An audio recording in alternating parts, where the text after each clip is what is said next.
você costuma sentir dores no estômago ou na cabeça, sensação de enjoo? Estes são alguns dos sintomas da gastrite. É um dos problemas gástricos que mais atinge os brasileiros. E este é o assunto do nosso quadro de saúde.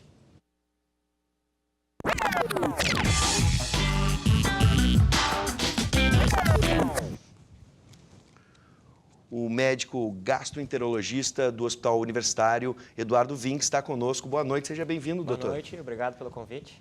Será que eu tenho gastrite? Eu tenho. Eu acho que eu tenho uma queimação no estômago.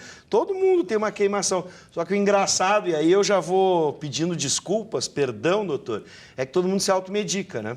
Isso é que é um problema. Isso acontece bastante, realmente, no nosso meio, assim, né? Mas eu vim aqui até para a gente mudar um pouco o estigma do que é gastrite, para as pessoas saberem se realmente tem gastrite ou se realmente tem uma outra condição que eu vou falar. Então vamos lá, vamos começar. O que é a gastrite, quais os sintomas? É só aquela queimação no estômago? Pois é. A resposta dessa pergunta ela é um pouquinho capciosa, assim. O que acontece? O conceito de gastrite, assim como várias ites que nós conhecemos, artrite, sinusite, é um processo inflamatório, correto? A gastrite nada mais é que uma inflamação no estômago, tá? Perfeito. E esse diagnóstico, o que pode acabar chocando algumas pessoas, não está realmente associado à dor. O que eu quero dizer com isso? O fato da pessoa ter gastrite, ela pode ou não pode ter dor. E esse diagnóstico de gastrite é dado de duas formas, endoscopicamente, né? Ou pela biópsia que a gente coleta durante esse procedimento. A pessoa ter dor no abdômen, assim, né? Dor na boca do estômago, jurar de pé junto que tem gastrite, não quer dizer. Não quer dizer. Não quer dizer. Isso é importante para você que está em casa. Aliás, se você tem alguma pergunta, alguma dúvida, como eu já abri a nossa entrevista com a minha, você pode mandar para o nosso WhatsApp, 99588-2374. 99588-2374. Também mande sugestões de temas que você quer ver aqui no quadro de saúde no programa. Tá na tela aqui, ó, 99588-2374. Mande a sua pergunta. Agora eu fiquei com mais dúvidas ainda, né?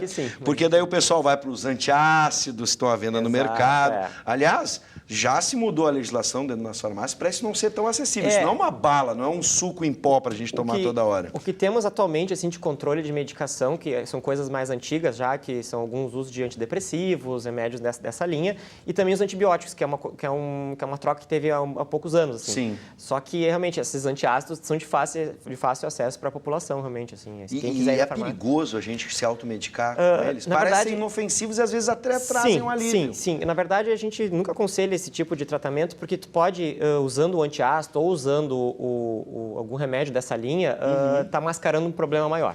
Exatamente. Entende? E isso é um paliativo, não resolve o problema, né? Agora, vamos pensar a alimentação, mas combinado ao estresse, essa corrida que a gente tem no dia a dia, ansiedade. Tem gente que eu acho que come o próprio estômago, todo o sistema digestivo de tanta ansiedade, né? Isso pode ampliar os efeitos ou pode até mesmo ser o causador. Às vezes a pessoa não tem uma alimentação desbalanceada, mas mesmo assim tem sintomas. Então, acho que agora eu vou explicar o conceito do que as pessoas conhecem, como eu falei, de gastrite nervosa, que é famosa, enfim. Esse conceito, na verdade, é errado, né? Porque o fato, como eu expliquei no início do programa, o fato de ter dor não quer dizer que tenha gastrite. A pessoa tem uma doença que se chama dispepsia funcional, que é exacerbada por esses quadros que tu comentaste, estresse, má alimentação, enfim. E isso a gente caracteriza na pessoa que não tem alterações assim patológicas, ou seja, é um quadro meio de exclusão. Nós vamos investigar tudo, porque tem diversas doenças associadas que podem cursar com essa dor. Nós vamos investigar o paciente para chegar nesse diagnóstico que eu acabei de comentar, chamado de dispepsia funcional, popularmente conhecido como gastrite nervosa, embora esse termo, como eu falei, ele é um pouco errôneo, assim, né? Bom, e a gente pode imaginar que isso pode ser hereditário de alguma forma? A minha mãe tinha muito, eu também tenho. Sim, na verdade, assim, a gastrite, ela em si não é hereditária, tá? A gastrite não é hereditária. Hereditário é esse processo de dispepsia funcional relacionado ao estresse, porque como a gente acaba, a fruta não cai longe do pé. Exatamente. A parte psicológica, a cabeça da gente, às vezes é muito parecida com os nossos pais, e isso pode ter a ver, assim. Porque tudo que tem, como tu falaste também, de dor de cabeça, cada pessoa, às vezes, com estresse, manifesta de formas diferentes, né? Então, a dor abdominal, a dor dispéptica, como eu comentei, é uma manifestação de estresse. Eu fico imaginando, dentro de casa, a mãe fica dizendo, eu estou muito nervosa, estou com dor no estômago aqui. Sim. Aí a pessoa vai, né, ouvindo aquilo a vida inteira e quando fica nervosa, já vai somatizando. Eu estou com uma dor no estômago. Falaste perfeito, essa definição. É somatização do problema. Sim. Como eu disse, deixando bem claro, a somatização dessa dor não quer dizer que ela tenha gastrite. Ela pode ter gastrite e dor, assim como ela pode ter gastrite sem dor. Perfeito. Isso aqui gera um pouco de dúvida. O Thiago de Porto Alegre, doutor, se automedicar... esse é bandidinho. É famoso, o omeprazol. Quais os perigos? Então, o grande problema, acho que do omeprazol, assim como a gente comentou agora, é talvez mascarar um problema. A gente usa omeprazol, assim, empiricamente em determinados pacientes que a gente nota que não tem maior risco de saúde ou idade avançada, é um bom remédio, né? E nós temos visto muito agora, está meio em voga na internet, enfim, falando que o omeprazol poderia causar demência, essas doenças assim, que é uma coisa que não se tem muita certeza ainda. Sim. Mas a gente orienta sempre que usar a medicação unicamente quando ela está bem indicada. Sim. Senão é melhor jamais se medicar. E nem chazinhos também. Mas esse chazinho é bom e tal. A gente não sabe, mas existe um capítulo de livros assim sobre chás, e chás pode fazer mal para o fígado. As pessoas nem sabem. Presta atenção, presta atenção. Doutor Eduardo, o Vinícius pergunta, seja bem-vindo, Vinícius. Queria saber se eu sentir dor no estômago, é aconselhável caminhar para aliviar a dor? Aí eu vou dizer assim, a resposta para isso é depende. Por que depende? Assim, se o fator realmente predispondo essa dor é o estresse, é a ansiedade, se tu caminhar pode ser que alivie. Sim. Agora, se tu tem essa gastrite, essa dor por outras questões aí, até coisas mais graves, com certeza não vai melhorar. Não vai resolver. Não vai resolver. Vamos para mais um aqui? Pode botar na tela?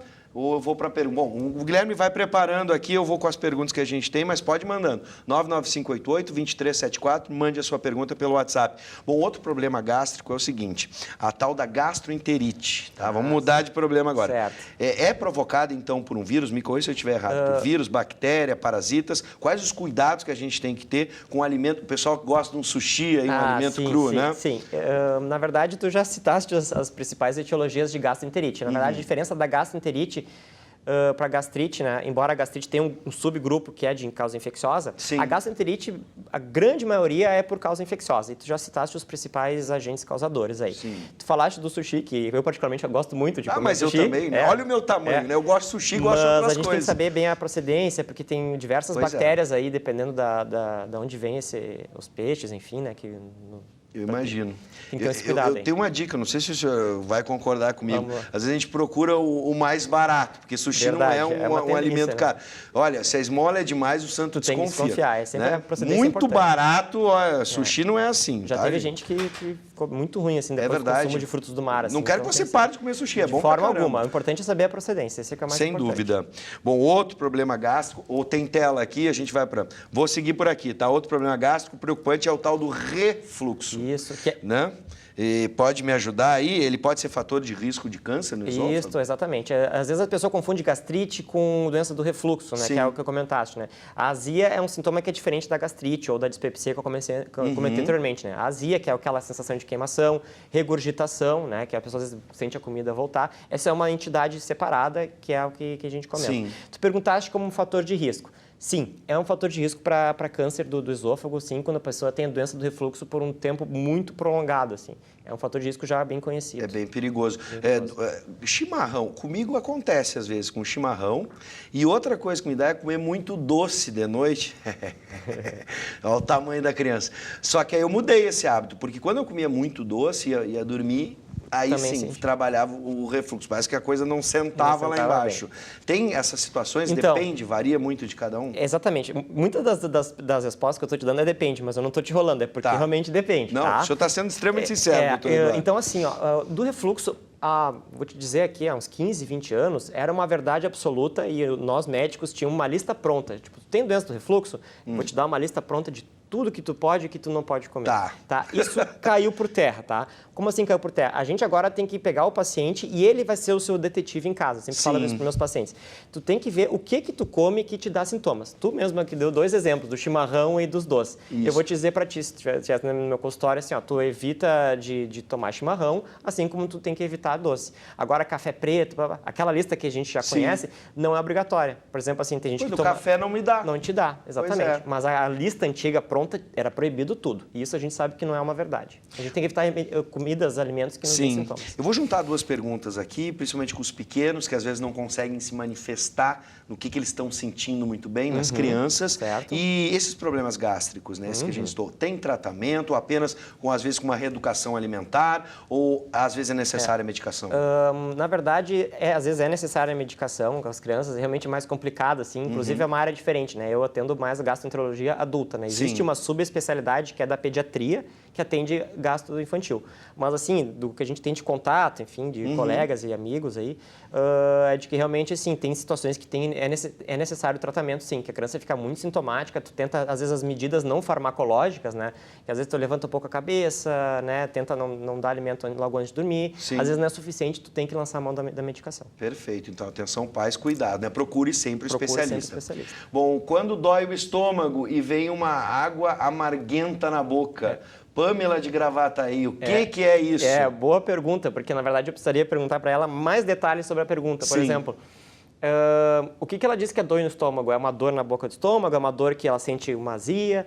Isso muda também o diagnóstico, né? Então teria que ser conversado com calma, saber o que é. Olhando assim, vamos dizer, um retrato da pergunta dela, eu pensaria mais em doença do refluxo do que... Essa água amarguenta. Amarguenta, porque como eu falei, regurgita um conteúdo ácido do estômago, né? Mas teria que conversar melhor para saber. É aquilo que a gente estava falando, Pamela, não senta direito o negócio lá. Não senta direito. E aí vem essa água, eu gostei do água amarguenta. Boa, obrigado, Pamela, pela participação. Doutor Eduardo, fantástica a sua presença aqui, foi extremamente didático e deu para a gente entender. E o fundamental da nossa conversa é que parece que é só uma dorzinha, só uma água amarguenta, mas é muito mais perigosa do que a gente imagina e se automedicar nunca é uma boa ideia. Não é, tem que procurar o profissional assim para conversar direitinho, ver se tem que propor o tratamento correto, investigar com exames, enfim. Eu acho que sempre é importante ter o médico na jogada aí que... Perfeito. Vale a pena. Vou fazer um agradecimento especial. Eu que agradeço a oportunidade. Que nos atendeu o convite também para a Sabrina, é isso? A Sabrina que sugeriu o tema pelo WhatsApp para a gente trabalhar sobre o refluxo e aí já expandimos a pauta para gastrite, gastroenterite, enfim. Tá certo. E foi brilhantemente abordado pelo Dr. Eduardo. Muito obrigado. Seja bem-vindo sempre. Então tá.